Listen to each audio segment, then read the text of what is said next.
Ladies and ladies ಒಬ್ಬೊಬ್ಬರಾಗೆ ಬರ್ತೀರಾ, ಒಟ್ಟಿಗೆ ಬರ್ತೀರಾ.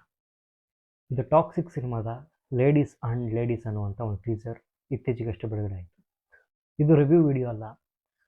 ಕನ್ನಡ ಚಿತ್ರರಂಗಕ್ಕೆ ಈಗಿರುವಂತಹ ಒಂದು ಸ್ಥಿತಿಗೆ ಒಂದು ದೊಡ್ಡ ಗೆಲುವು, ಒಂದು ಯಶಸ್ಸು ಬೇಕಾಗಿದೆ.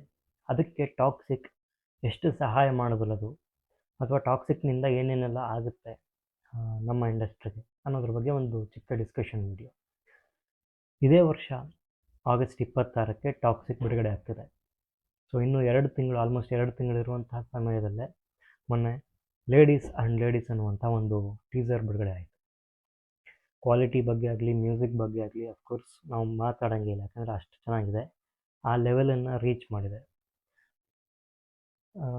ಕನ್ನಡ ಸಿನಿಮಾ ಕನ್ನಡದಲ್ಲಿದೆ, ಇಂಗ್ಲೀಷ್ ಸಿನಿಮಾ ಇಂಗ್ಲೀಷಲ್ಲಿದೆ. ಐ ಮೀನ್ ಬೈಲ್ಯಾಂಗ್ವೇಜ್ ಆಗಿರೋದ್ರಿಂದ ಲಿಪ್ ಮೂಮೆಂಟ್ಸ್ ಎಲ್ಲ ನಿಮ್ಗೆ ಗೊತ್ತಾಗುತ್ತೆ. 2 ಸಲ ಶೂಟಿಂಗ್ ಮಾಡಿರೋದು. ಸಾಮಾನ್ಯವಾಗಿ ಬೈಲ್ಯಾಂಗ್ವೇಜ್ ಅಂತಂದರೆ 2 ಭಾಷೆಯಲ್ಲೂ ಶೂಟಿಂಗ್ ಮಾಡ್ತಾರೆ. ಆ್ಯಕ್ಷನ್ ಸೀಕ್ವೆನ್ಸ್ ಅಂದರೆ ಟಾಕಿ ಪೋರ್ಷನ್ ಮಾತ್ರ ಇಲ್ಲದೆ ಇರುವಂತಹ ಕೆಲವೊಂದು ಸೀಕ್ವೆನ್ಸ್ನ ಮಾತ್ರ ಶೂಟ್ ಮಾಡಿಬಿಟ್ಟು ಒಟ್ಟಿಗೆ ಇದು ಮಾಡ್ತಾರೆ. ಸೊ ಅದು ಆ ಡಿಫ್ರೆನ್ಸ್ ನಮ್ಗೆ ಗೊತ್ತಾಗ್ತದೆ. ಕನ್ನಡ ಮತ್ತು ಇಂಗ್ಲೀಷ್ ವರ್ಷನ್ ಡಿಫ್ರೆನ್ಸ್ ಬೇರೆ ಲ್ಯಾಂಗ್ವೇಜ್ಗಳಲ್ಲಿ ಡಬ್ಬಿಂಗ್ ಆಗಿರೋದು ಗೊತ್ತಾಗ್ತಾ ಇದೆ. ಸೊ ಕ್ವಾಲಿಟಿ ಬಗ್ಗೆ, ಮ್ಯೂಸಿಕ್, ಬ್ಯಾಕ್ಗ್ರೌಂಡ್ ಸ್ಕೋರ್ ಬಗ್ಗೆ, ಯಶ್ ಅವರ ನಟನೆ ಬಗ್ಗೆ ಆಗಿರ್ಬೋದು, ಅಥವಾ ಬೇರೆ ಬೇರೆ ಕಲಾವಿದರು ಯಾರ್ಯಾರಿದ್ದಾರೆ ಎಲ್ಲರ ನಟನೆ ಬಗ್ಗೆ ಆಗಿರ್ಬೋದು.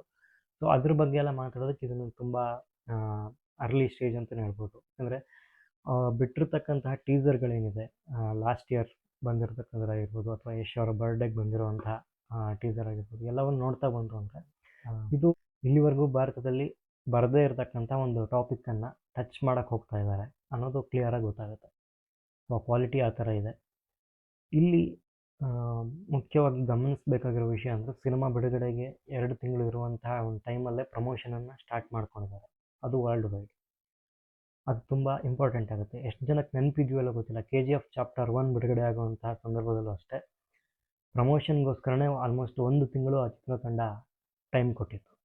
ಹಾಗಾಗಿ ನಾರ್ತರ್ನ್ ಮಾರ್ಕೆಟ್ಸ್ ಅಂದರೆ ನಾರ್ತ್ ಇಂಡಿಯನ್ ಸ್ಟೇಟ್ಸಲ್ಲಿ ಅಷ್ಟೊಂದು ರೀಚ್ ಆಗೋದಕ್ಕೆ ಸಾಧ್ಯ ಆಯಿತು. ಸೊ ಈಗ ಇಂಡಿಯಾದಲ್ಲಿ ಆಲ್ರೆಡಿ ರೀಚ್ ಆಗಿದೆ. ಯಶ್ ಅಂದರೆ ಯಾರು ಅಂತ ಗೊತ್ತಾಗಿದ್ದಾಗಿದೆ. ಕರ್ನಾಟಕದಲ್ಲಿ ಪ್ರಮೋಷನ್ನ ಅಗತ್ಯತೆಯೇ ಇಲ್ಲ. ಈ ಥರ ಒಂದು ಸಿನಿಮಾ ಬರೆದಿದೆ ಅಂದರೆ ಸಾಕು, ಜನ ಬರ್ತಾರೆ. ಆ ಥರ ಒಂದು ಪಾಪ್ಯುಲಾರಿಟಿ, ಆ ಥರ ಒಂದು ಕ್ರೇಜ್ ಇದೆ ಯಶ್ ಅವ್ರಿಗೆ. ಸೊ ಇವಾಗ ಅವ್ರು ಕಾನ್ಸಂಟ್ರೇಟ್ ಮಾಡ್ತಾ ಇರೋದು ವರ್ಲ್ಡ್ ಮಾರ್ಕೆಟ್ನ. ಸೊ ಒಂದು ಹಾಲಿವುಡ್ ಲೆವೆಲಿನ ಸಿನಿಮಾ ಹಾಲಿವುಡ್ ಲೆವೆಲಿಗೆ ರೀಚ್ ಆಗಬೇಕು ಅಂತ ಸತತವಾಗಿ ಪೋಸ್ಟ್ಪೋನನ್ನು ಮಾಡ್ಕೊಂಬಂದರು. ಬೇರೆ ಬೇರೆ ವಾರ್ಗಳೆಲ್ಲ ನಡೆದಾಗ ಬೇರೆ ಬೇರೆ ಕಾರಣಾಂತರಗಳಿಂದ ಪೋಸ್ಟ್ಪೋನ್ ಮಾಡ್ಕೊಂಬಂದು ಈಗ ಒಂದು ಡೇಟನ್ನು ಪಕ್ಕಾ ಅಂತ ಫಿಕ್ಸ್ ಮಾಡ್ಕೊಂಡು ಅದನ್ನು ಅಲ್ಲೇ ಬರ್ತೀವಿ ನಾವು ಅಂತ ತೋರಿಸೋದಕ್ಕೆ ಈ ಟೀಸರನ್ನು ಬಿಡುಗಡೆ ಮಾಡಿದ್ದಾರೆ. ಸಖತ್ತಾಗಿದೆ. ಖಂಡಿತವಾಗಿಯೂ ಇದು ಕನ್ನಡ ಇಂಡಸ್ಟ್ರಿಗೆ ಒಂದು ದೊಡ್ಡ ಯಶಸ್ಸನ್ನು ತಂದುಕೊಡ್ಲಿ ಅಂತ ನನ್ನ ಆಸೆ.